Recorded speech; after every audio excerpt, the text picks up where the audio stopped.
Februari apa?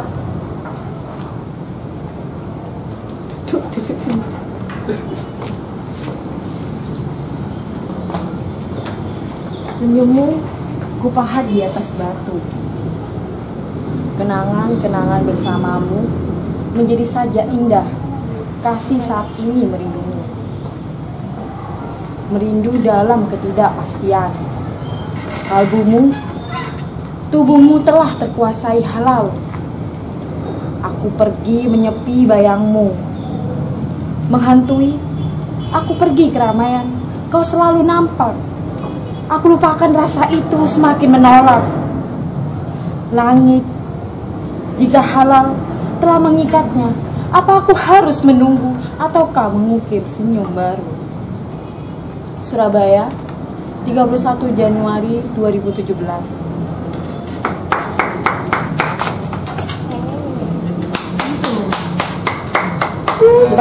Teman-teman, tadi sekian larik ya puisi yang dibacakan oleh Mbak Ajeng. Nah, sebagai wujud apresiasi, kita pengen mengurai lebih dalam lagi latar belakang kesejarahan dari lahirnya sajak-sajak yang dibacakan oleh Mbak Ajeng. Untuk itu sebenarnya saya ingin terlebih dahulu minta penulisnya untuk mengungkapkan mengapa sampai lahir karya semacam itu. Silahkan kepada Tretan Kacong Solikin. Pada awalnya ya, saya flashback lagi ke masa lalu, di mana ada sebuah rasa yang sudah terbangun lalu hancur. Mulai dari situ saya tuangkan apa yang telah terjadi, saya kumpulkan lalu menjadi sebuah tulisan yang berjudul, sebenarnya judulnya belum ketemu sih, cuman apa yang sudah terjadi saya tuangkan dalam tulisan itu. Begitu kira-kira Pak. Oke, berarti ini sebenarnya semacam curahan hati, ya benar, namun dituangkan dalam bentuk tulisan geguritan ya, tulisan puisi ya. Untuk itu bicara mengenai puisi, saya lebih dahulu sebelum kepada yang lain, sebagai pembaca, Mbak Ajeng barangkali punya suasana kebatinan apakah ketika membacakan puisi itu sehingga kok kita amati tadi hampir-hampir mau menangis dan mau marah, ini ada apa ya kira-kira? Silahkan Mbak Ajeng. Oke, terima kasih. Kalau saya sendiri ya sempat mengalami dari puisi ini bahwa sang penulis ini menyampaikan suatu hal di mana dia itu mencintai seseorang, apalagi dengan kalimat senyummu kupahat di atas batu. Ini dalam arti maknanya kalau saya menggambarkan ini sebuah rasa yang benar-benar teramat besar, dan ini juga menyangkut dengan hal dengan yang bersangkutan dengan hal-hal yang sifatnya menikah. Jadi mungkin ini penulis ini arahannya ingin ya mengharapkan cintanya ini agar bisa dinikahi, dan dari situ ketika dia menikah, ketika penulis ini juga menyampaikan bahwa dia dapat menyentuh dan mencintai secara halal. Kalau secara saya mengingat puisi yang saya baca dari tulisannya Mas Solikin. Ya. Oke, itu tafsir dari pembaca atas puisinya Tretan Kacong Solikin ya. Saya ingin menggali lebih dalam, cuman sekarang tinjauannya dari sisi filosofinya ya. Pak Lukman barangkali bisa menambahkan bicara tentang filsafat cinta ini. Etika, etika ini kan harus disumpah lebih dalam. Sekiranya sebenarnya apakah filsafat ini bisa tidak dikaitkan dengan masalah rasa ya? Silakan Pak Lukman. Dan terima kasih Pak Didi dan teman-teman semua. Saya sendiri jika harus berusaha mengkuratori tentang fenomena yang barusan tadi itu, sebenarnya ada sebuah kesulitan tersendiri. Artinya saya bukan seorang pertama sastrawan, kemudian terhadap sense of art saya itu tidak begitu dalam. Mungkin teman-teman di sini jauh lebih punya kepekaan terhadap seni itu sendiri, termasuk seni berpuisi. Tapi saya akan berusaha untuk mengeksplorasikan atau mengelaborasikan melalui kerangka-kerangka yang barangkali bagi teman-teman itu adalah sebuah rujukan yang asing atau yang tidak wajar bagi teman-teman. Artinya apa? Di sini saya akan memperkenalkan sebuah sejarah filosofis tentang dari mana datangnya konsep kroso. Nah, saya sendiri merasa pesimis jika harus mengkuratori sebuah sajak puisi, karena saya larut atau ikut dalam sajak puisi itu lebih kepada sublimasi terhadap sebuah karya sastra. Artinya di sini sebuah karya itu memang pada tataran tertentu tidak bisa dibedah atau dikuratori atau dianalisis. Dalam hal ini saya bermaksud ingin menyelamatkan sebuah seni itu sendiri, karena seni itu bagi saya adalah sebuah perangkat untuk bisa mengantarkan kita semua connecting with the other, connect antara satu dengan yang lain itu melalui sublimasi, proses sublim itu sendiri. Jadi terkait dengan pembahasan kita yang sebelumnya, sebenarnya menarik apa yang dibacakan oleh teman kita Solikin itu sebuah hal yang baru bagi saya, karena saya sendiri pun sebagai seorang yang mungkin hampir separuh dari masa hidup saya itu berada di lingkungan akademis, itu sangat kering apa yang saya alami di dalam hal ini. Nah, ketika saya disirami oleh hal-hal yang seperti inilah yang justru membuat saya itu duduk dalam arti bukan duduk fisik saja, tapi mendudukkan pikiran dan perasaan saya bersama teman-teman semua di sini untuk menyelami bersama-sama atau menuju pada titik yang sama atau berusaha setidaknya berjalan bersama-sama. Itulah satu apresiasi saya terhadap sebuah puisi. Saya yakin kita semua di sini dari awal tadi dengan berbagai macam keruwetan pikiran, perasaan yang dibawa masing-masing sebelumnya, itu ketika mendengarkan salah seorang yang membacakan puisi, kita semua jadi ikut larut dalam hal itu. Artinya kita berusaha untuk menuju pada satu jalan yang sama. Ini sebuah lingkup wacana non akademis bagi saya.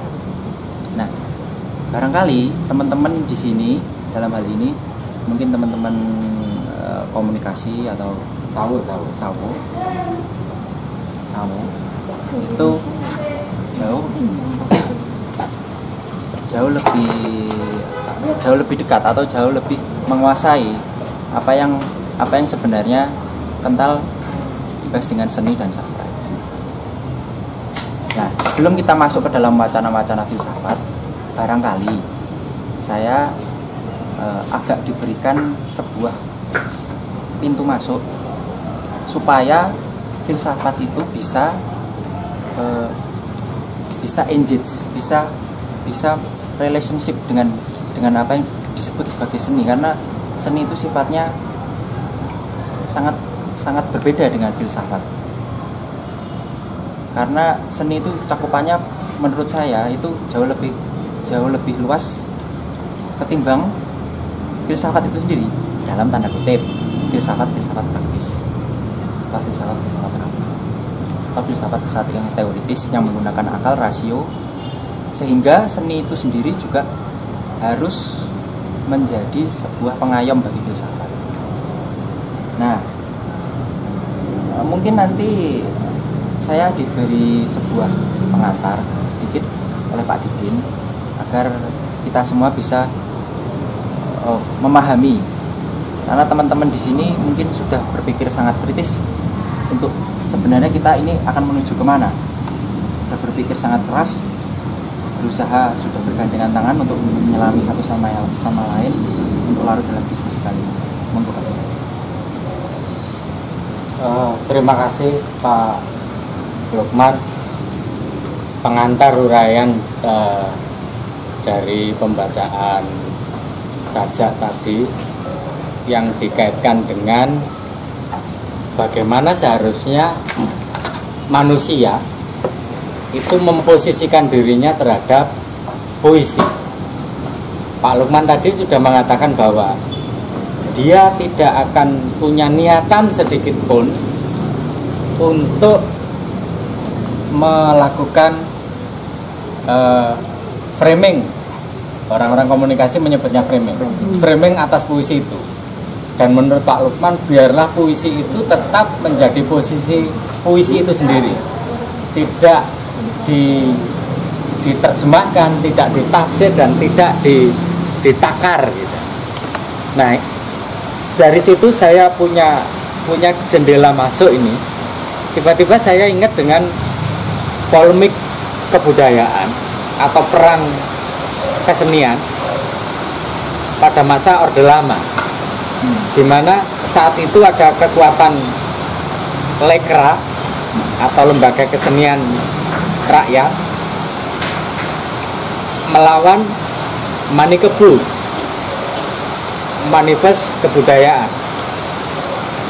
Kedua kutub yang saling bertolak belakang ini berusaha menawarkan kebenaran masing-masing.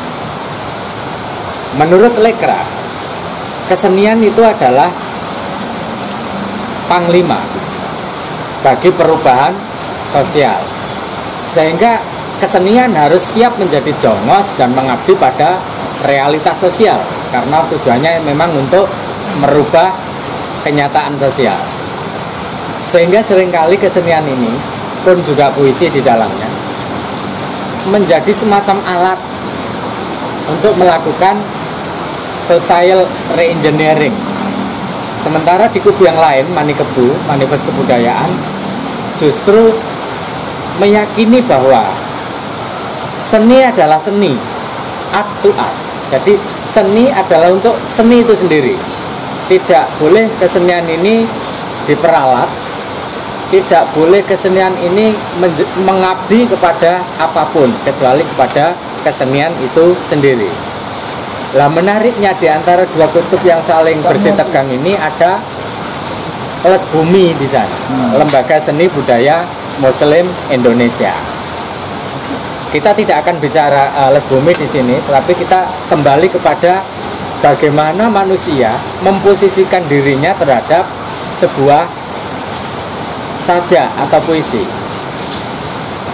Kalau sajak atau puisi ini sifatnya berdaulat, independen, maka pertanyaan berikutnya, bolehkah kita menyebut orang-orang semacam Pak Lukman ini adalah kategori kelompok Manikebu, sementara Solikin sebagai pencipta sekian larik sajak tadi, posisi dirinya berada pada posisi lekra, karena puisi bisa menjadi alat bagi apa? Bagi si Solikin sendiri. Puisi diperalat untuk menyampaikan maksud, untuk mengirim gagasan-gagasan kepada yang dimaksud, kepada objek. Objek di sini ada objek khusus, ada objek umum. Objek umum adalah khalayak pendengar kita semua ini. Objek khusus adalah sang gadis yang memang sudah dipotret. Saya menjadi lebih terkesima ketika Solikin mencoba mengguratkan isi hatinya itu dalam sebuah kalimat, senyummu kupahat di atas batu. Solikin mencoba untuk memprasastikan perasaan ini, di mana prasasti ini abadi, berabad-abad tidak akan hilang atau tergerus bahkan oleh banjir bandang sekalipun. Perasaan yang seserius itu kalau kemudian lalu dianggap muspro karena seni untuk seni, maka alangkah sedihnya penulis ini ketika puisi diposisikan hanya sebagai puisi itu sendiri. Saya memahami Solikin ini anak komunikasi, sehingga dia punya cara untuk menyampaikan gagasan dengan melalui channel atau kanal berupa puisi. Bahwa nanti benang merahnya ke arah filsafat di mana? Kita mulai dari ideologinya dulu. Kita ini lekra atau manikebu atau les bumi, itu dulu yang harus disikapi sebelum masuk ke akar filsafatnya. Saya kira itu dulu, Pak. Jadi apakah seni itu bisa menjadi sebuah alat atau memiliki sebuah ideologi atau beberapa ideologi sekaligus barangkali, sehingga puisi itu bisa menjadi sebuah piranti, alat atau piranti itu sendiri untuk melakukan perlawanan atau perubahan. Nah, sementara ada beberapa kalangan atau pendapat yang ingin mengamankan salah satu kaidah kesenian itu sendiri dari residu-residu atau barangkali bukan tidak ingin mencemari seni itu sendiri dengan cara dia berekspresi demikian seni itu sendiri. Jadi mungkin teman-teman setelah ini bisa lanjut ke Mbak Ajeng mungkin.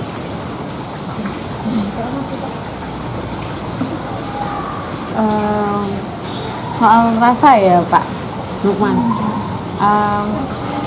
Kalau saya sendiri sih mungkin sejauh ini dengan apa yang saya pelajari dengan menggambarkan sebuah rasa itu adalah dimana kita meletakkan yang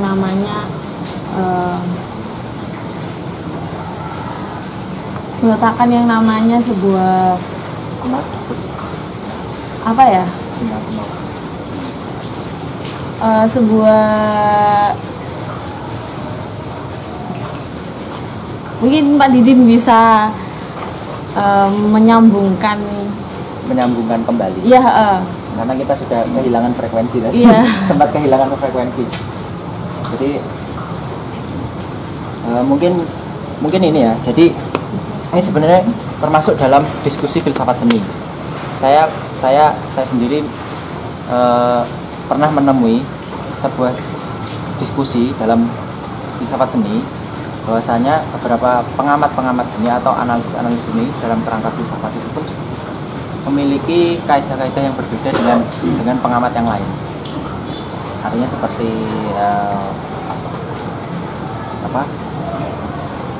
seperti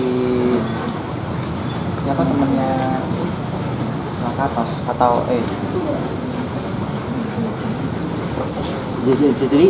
jadi ini sebenarnya sebuah diskusi yang cukup sulit bagi saya karena bukan bidang saya. Jadi nanti kembali ke Pak Didi.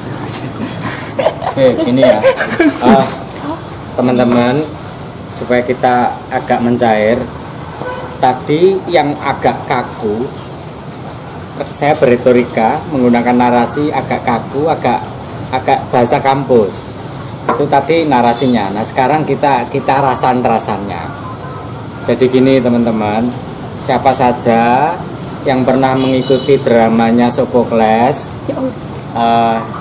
di sana sangat kental sekali. Sophocles berusaha mengangkat cerita-cerita yang seolah-olah cerita itu bisa terjadi di belahan bumi manapun. Jadi bukan hanya bumi Yunani di zaman Sophocles saja, tetapi ternyata cerita itu juga bisa terjadi bahkan berlangsung di belahan bumi lain. Misalnya Sangguriang jatuh cinta kepada ibunya.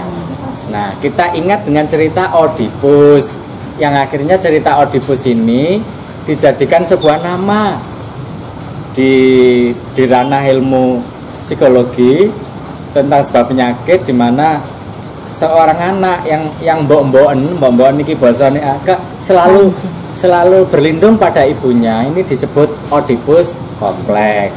Nah, ternyata hal semacam ini tidak monopoli bangsa tertentu di waktu tertentu. Ternyata ini lintas zaman dan lintas tempat. Tegese ngene, Sophocles, kita bisa meraba ya.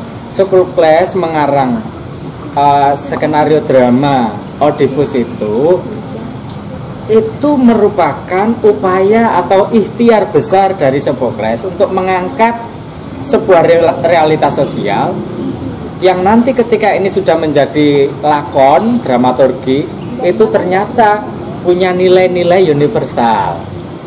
Yang membuktikan ini punya nilai universal adalah ternyata di Nusantara sendiri ada cerita yang mirip sama persis nilai-nilainya, yakni nilai-nilai yang diusung oleh Sophocles melalui Oedipus.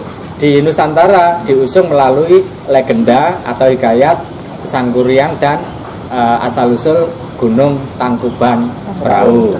Sehingga begini, keyakinan saya pribadi secara subjektif mengatakan bahwa tidak mungkin rasanya kesenian itu hanya mengabdi pada dirinya sendiri.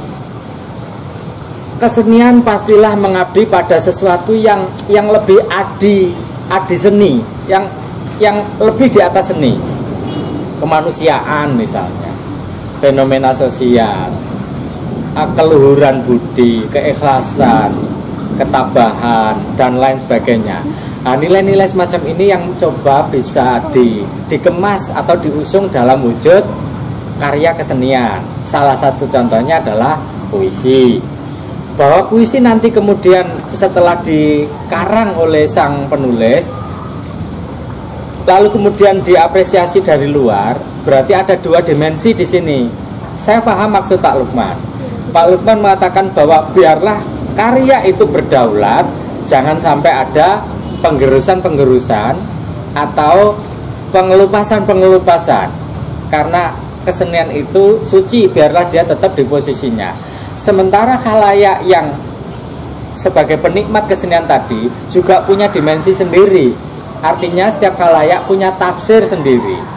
Sehingga saya katakan, atau sering dikatakan orang, satu puisi bisa berjuta makna.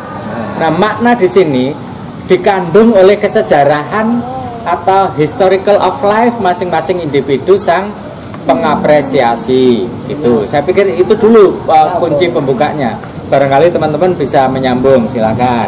Jar yang terkait dengan rasa, Jar. Kenapa selama ini tidak dituangkan melalui puisi gitu, Jar? Yang pernah kamu alami tentang rasa itu loh.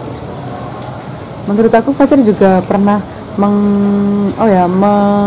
mengeluarkan apa yang ada di pikiran atau yang dirasa melalui bentuk seni.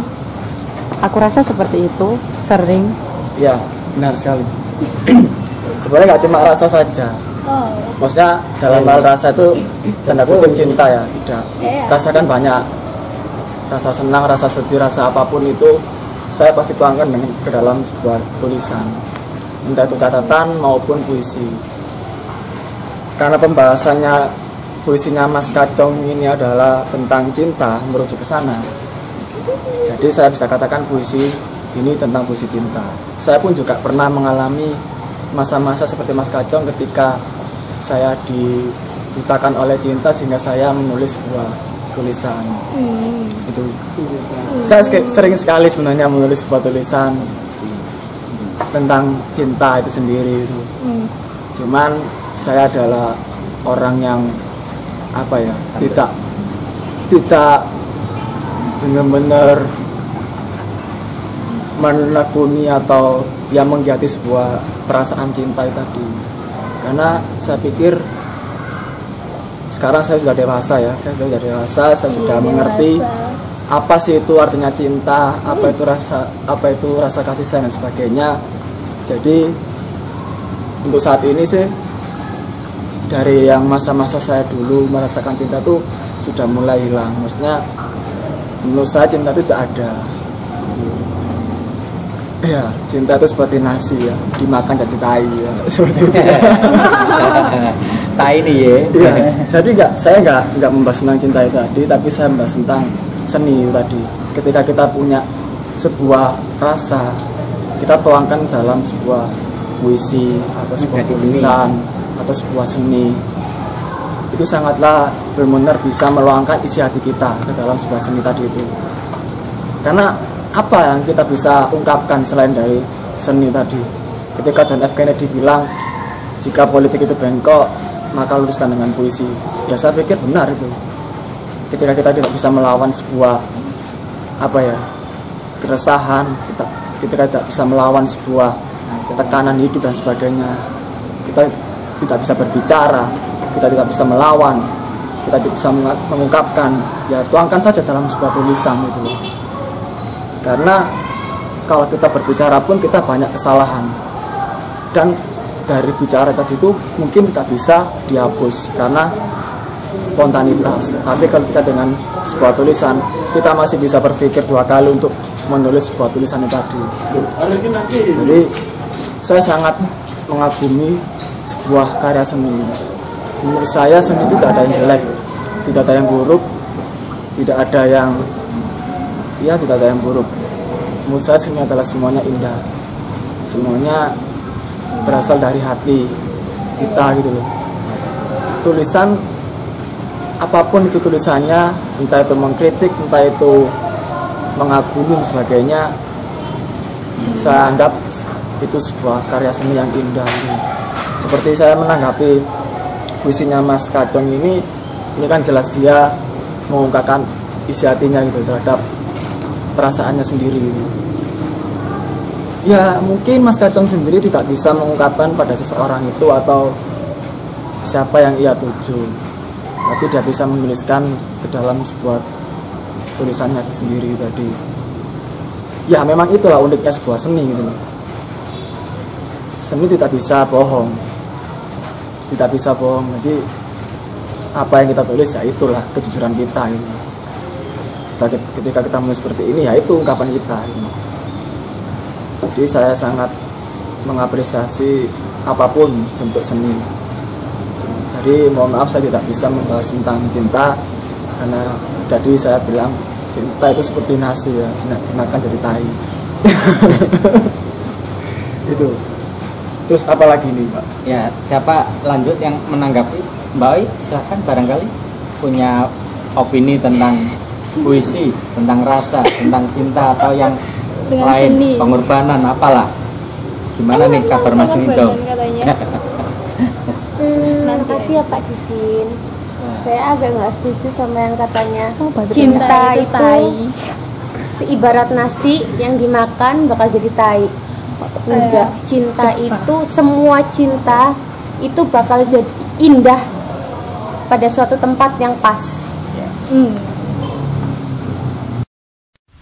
Seperti yang saya sebutkan tadi, saya agak nggak terima sama pernyataan dari Fajar yang mengatakan bahwa cinta itu seperti nasi yang dimakan bakal jadi tai. Ini terus perasaan jadi. Itu mungkin pendapat saya memang bakal diperjelas lagi, dipengerti lebih, dipaparkan lagi penjelasannya dengan Mas Fajar. Cuman saya agak nggak terima sama pernyataan yang itu tadi sih, karena gimana pun kita itu pasti pakai perasaan, kita pun pakai cinta. Kita kuliah di sini juga kita cinta sama kuliah ini secara nggak langsung, meskipun awalnya kita nggak pengen kuliah di sini. Contoh kayak gitu. Misal, contoh saya sayang sama Dinda sebagai teman saya. Dulu awalnya saya juga nggak suka sama Dinda, kenal aja enggak. Oh ya Allah. Kalau menurut Deoi itu cinta itu apa? Cinta itu nggak bisa diungkapkan dengan kata-kata. Menurut saya, kalau menurut saya sendiri nggak bisa saya ungkapkan dengan kata-kata, tapi bisa saya rasa. Saya bukan bukan fanatik pencinta seni yang sedikit-sedikit saya tuangkan ke tulisan seperti Mas Kacong, enggak. saya juga suka sama seni. Saya bisa melihat seni indah apa enggak, saya juga bisa menilai. Cuman saya sendiri pribadi nggak bisa yang namanya nulis, mengungkapkan isi hati saya berupa tulisan, itu saya nggak bisa, jujur. Saya hanya bisa mengungkapkan rasa saya sendiri itu dengan perbuatan saya, bukan dengan kata-kata. Seperti itu. Untuk puisi Mas Kacong, saya salut, itu pemendaman rasa yang terdalam, yang sangat amat dalam dari Mas Kacong sendiri, itu terasa dari tulisannya itu sangat terasa. Ya sudah, bagus pokoknya. Lanjut ke Indah mau ngatain apa? Aduh, jadi lupa deh Pak. Mungkin mau bahas dulu ya sedikit apa sih artinya ini gitu loh, puisi yang ditulis, puisi atau sajak yang ditulis. Menurut saya puisi ini atau sajak ini tuh bagus banget, dalam maknanya ya. Soalnya dilihat dari kata-katanya juga mengungkapkan apa yang benar-benar dia rasakan, terutama di bait terakhir. Kegalauannya itu tampak banget dari yang terakhir, yang dimana kata ini, jika halal telah meningkatnya, apa aku harus menunggu ataukah mungkin senyum baru. Yang dimana menurut saya ini 50-50 di antara dia itu, apakah dia akan menunggu seseorang yang sudah dihalalkan oleh seseorang yang lain, ataukah dia mencari kebahagiaan lain dengan membuka lembaran baru. Mungkin bisa seperti itu menurut saya. Mungkin persepsi orang bisa juga berbeda, ataukah mungkin pengalaman yang si pembuat ini kayak gitu, atau mungkin, tapi itulah persepsi yang saya rasakan yang dari tulisan ini ditulis. Nah, sudah. Belum Pak, masih ada. Lanjut. Banyak nih ceritanya. Kan di sini kan seni itu untuk mengungkapkan sebuah rasa atau apa yang dirasakan seseorang, entah apapun itu, mau bentuk tulisan, mau bentuk apa, kan seni beragam ya. Ada sajak, ada cerita, ada cerpen, ada novel. Nah, di sini yang saya mau tanyakan, apakah sebuah seni itu bisa dibatasi oleh seni yang lain, atau misalnya dibatasi oleh orang lain, dimana apakah itu akan melanggar hak-hak orang lain, apakah enggak? Soalnya kan banyak terjadi kayak film misalnya, banyak yang film misalnya dicekal atau misalnya nggak bisa tayang. Apakah misalnya sajak juga, kadang sebuah karya seni yang misalnya caption atau sajak pun itu bisa dipermasalahkan oleh orang, yang sehingga menimbulkan konflik dari berbagai dengan berbagai orang, yang sebenarnya maksud seni di sini itu begitu indah, begitu baik, yang dimana itu untuk mengungkapkan sebuah rasa yang tersalurkan dengan cara yaitu seni tadi gitu. Ya itu udah. Jadi makin terang dan makin jelas. Hampir seluruh teman-teman tadi punya pendapat bahwa seni nampaknya lebih banyak digunakan untuk sebagai alat, dimanfaatkan untuk mengungkapkan ide-ide, perasaan, juga maksud-maksud tertentu di satu pihak. Dari pihak yang lain, ternyata kesenian juga kedaulatannya menjadi terguncang. Saya mengkonfirmasi pendapat dari Dinda tadi, bahwa bagaimana sebuah karya seni itu bisa merdeka dan berdaulat kalau ternyata menurut Dinda bisa membuat orang lain melakukan pencekalan, melakukan pelarangan, bahkan pentabuan. Nah, muncul satu persoalan lagi. Kedaulatan kesenian hendak diguncang di sini. Kenapa begitu? Karena ada pihak lain sebagai pihak yang menilai kesenian itu, menganggap bahwa kesenian itu tidak boleh berdaulat mutlak atau absolut, sebab ada norma, ada kepatutan, ada batasan-batasan, dan ada kepantasan yang juga punya hak untuk diperhatikan di dalam kaidah membuat karya kesenian. Sehingga dengan demikian karya kesenian ternyata kemerdekaannya itu harus didukung oleh ideologi, oleh norma, dan oleh tatanan-tatanan yang berlaku pada saat itu. Makin cetha di sini bahwa dikaitkan dengan filsafat baik dan buruk Pak Lukman. Apa yang dirasa indah, apa yang dirasa tidak indah, baik buruk, benar salah, masuklah ke aksiologi di dalam filsafat. Silakan Pak Lukman. Ini sudah jendelanya sudah jelas ini. Sebenarnya ketika diskusi ini sudah semakin mengerucut, artinya saya juga lebih mudah dalam membaca situasi yang mungkin di belahan lain. Sebuah pemikiran dari Nietzsche misalkan, dia mengatakan bahwa dia membuat sebuah adagium atau sebuah karya tentang lahirnya sebuah tragedi. Artinya dia ingin menjelaskan satu proses karya seni dari kekagumannya terhadap sosok yang namanya Richard Wagner. Dalam dia memahami sebuah karya seni, dalam hal ini adalah seni musik, Nietzsche benar-benar sangat takjub terhadap musik yang begitu megah yang dikomposisikan oleh Richard Wagner. Bagaimana dia memahami seni musik itu sendiri, sehingga dia pun akhirnya mengungkapkannya lewat sajak-sajak yang aforistik, sajak-sajak yang tergolong sangat kasar, sangat radikal, sangat gundalan. Nah, seperti itu.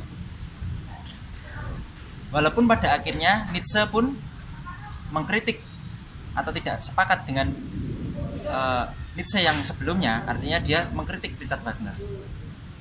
Nah, proses seperti inilah yang saya pikir itu sebuah proses yang juga terjadi dalam penghayatan sebuah karya seni. Jadi pada awalnya Nietzsche itu ketika dilingkupi oleh kegetiran yang begitu besar, dia memahami Richard Wagner pun juga seolah-olah dia memahami apa yang sebenarnya ingin disampaikan oleh Richard Wagner. Musik yang begitu menyayat-nyayat hati, musik yang begitu dramatis, begitu tragis, itu kemudian dia interpretasikan dan dia karyakan ulang menjadi sebuah sajak-sajak aforistik. Dan lahirlah Tasbuk Zarathustra. Nah, bagaimana sebuah puisi itu bisa mewakili perasaan yang begitu tragis. Jadi di sini seolah-olah puisi yang barangkali menjadi contoh di sini itu bisa menjadi representasi bahwasanya hidup ini adalah sebuah tragedi. Kita hidup dalam sebuah panggung di mana di situ melakukan peran yang begitu tragik. Nah, Nietzsche pun saya pikir juga salah seorang yang sangat anti kemapanan. Dalam hal ini dia sangat resisten terhadap aturan-aturan yang ada, aturan-aturan yang membelenggu kemanusiaan itu sendiri, sehingga dia membuat sebuah teori yang sangat tidak teoritis. Jadi dia membuat sebuah kerangka berpikir yang outputnya adalah membebaskan pikiran manusia, membebaskan dari belenggu-belenggu yang sudah terstrukturalisasi oleh sistem aturan, baik norma, etika, atau aturan-aturan moral yang sudah begitu jahat bagi kemanusiaan itu sendiri. Makanya dia mengatakan bahwa salah satu tujuan utama manusia itu adalah menjadi manusia yang sempurna, yang dikatakan sebagai Übermensch. Tapi apakah itu yang dimaksud Nietzsche? Sebenarnya banyak yang salah paham terhadap interpretasi atau tidak seakurat dengan apa yang ingin dikatakan oleh Nietzsche itu sendiri. Jadi saya pikir di sini seni itu sangat multitafsir.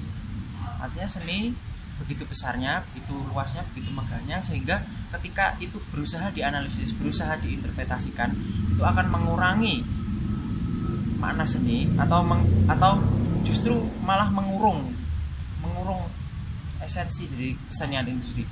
Perihal seni itu menjadi alat atau bisa dipahami sebagai perlawanan atau menggiring pada satu konsensus, itu saya pikir salah satu perspektif ya yang barangkali bagi beberapa seniman itu sendiri ya boleh-boleh saja gitu.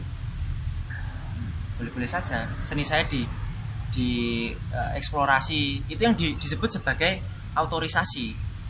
Misalkan saya penulis, saya membuat satu rentetan tulisan, kemudian ada seorang interpretan yang menafsirkan tulisan saya jauh lebih baik dengan apa yang saya maksudkan. Nah, setelah saya tahu bahwa tulisan saya diinterpretasikan begitu baiknya, begitu bagusnya, dan berhasil mengundang banyak apresiasi, loh kok ternyata tulisan saya menjadi sebegitu baiknya diinterpretasikan. Itulah yang dinamakan autorisasi. Saya berterima kasih terhadap seorang interpretan itu. Sebaliknya, jika karya saya itu ternyata gagal diinterpretasikan dan ternyata malah mengurangi kemegahan dari gagasan itu sendiri, mungkin akan mengundang respon yang berbeda. Nah, saya pikir di sini seni itu dikembalikan kepada masyarakat, dikembalikan kepada manusia, dikembalikan kepada perasaan itu sendiri. Bagaimana menilai dan mengundang? Karena bagi saya juga salah satu bentuk karya seni itu memiliki gelombang yang gelombang itu sendiri menjadi sarana untuk kita bisa masuk atau match ke dalam gelombang itu sendiri. Jadi seni itu bisa jadi menjadi kekuatan, bisa menjadi kekuatan. Perihal kita membaca sajak-sajaknya Solikin, itu kita merasakan kegetiran dan ketragisan kehidupannya Solikin. Berarti itu adalah sebuah karya seni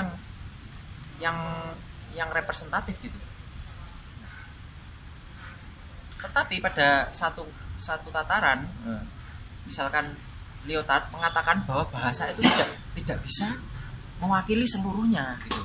Bukan dalam arti bahasa yang digunakan dalam seni, artinya upaya kita untuk membahasakan karya seni itu sendiri justru akan mengulangi sublimasi kita terhadap karya seni itu. Jadi kengerian, ketragisan, dan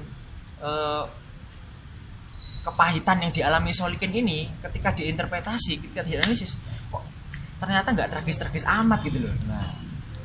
Nah inilah yang dihindari oleh seni yang netral. Padahal Solikin ini, bagaimana mungkin Solikin yang menjalani kehidupannya sendiri itu bisa disederhanakan melalui sebuah upaya untuk mengkuratori kehidupannya itu sendiri. Jadi apakah seni itu bernilai atau bebas nilai? Nah itu sebuah perdebatan yang sama halnya dengan perdebatan lain. Ini perdebatan filsafat, perdebatan pengetahuan seperti itu.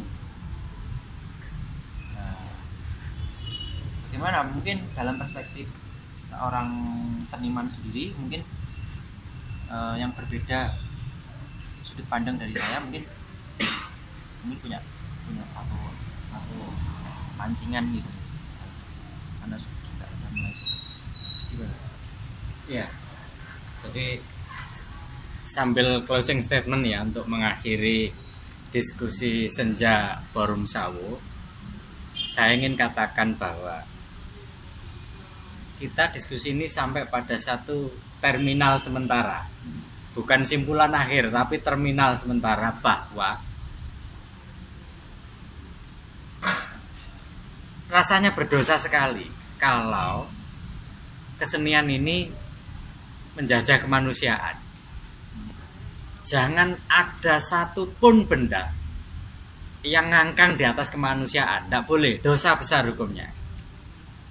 Jadi kemanusiaan adalah segala-galanya, lalu yang lain adalah piranti-piranti atau alat-alat pendukung daripada kemanusiaan itu sendiri, pun juga kebudayaan, peradaban, kesenian. Kesenian juga menjadi pendukung daripada kemanusiaan itu sendiri. Nah, sehingga tentang ini bebas nilai atau tidak ya kita belum bisa menyimpulkan, karena ini polemik sepanjang sejarah kesenian di dalam sejarah peradaban umat manusia. Sehingga ya sementara kita anggap aja ini semacam terminal sementara, bahwa besok ada perdebatan yang lebih seru lagi tentang sisik melik daripada kesenian ini, apakah dia itu mandiri atau tidak, ini nanti lanjutannya. Yang terpenting hari ini, senja ini, bahwa kita pahami saja kalau kesenian itu menjadi media untuk menyalurkan hasrat, perasaan, empati, simpati, kegetiran, kepahitan, keganasan dan sebagainya dalam bahasa yang lebih mumpuni ketimbang bahasa biasa. Kita pahami saja bahwa bagaimana mungkin kegetiran seseorang semacam Solikin ini bisa diwakili oleh kalimat biasa. Seringkali justru karena kalimat atau bahasa biasa itu sifatnya mereduksi maksud yang utuh dari si penyair Solikin, mensimplifikasikan, menyederhanakan gagasan-gagasan yang utuh dari Solikin tadi. Karenanya dia menggunakan media lain. Jika kata dan bahasa gagal menyampaikan maksud, apa boleh buat, puisilah yang menjadi media tunggal bagi Solikin untuk menyampaikan kegetiran hidupnya. Dengan begitu maka tafsir-tafsir yang akan menghadap kepada karya sastra atau puisi Solikin tadi dimerdekakan oleh Solikin. Silahkan ditafsiri apapun, yang jelas inilah aku yang diwakili oleh puisi itu.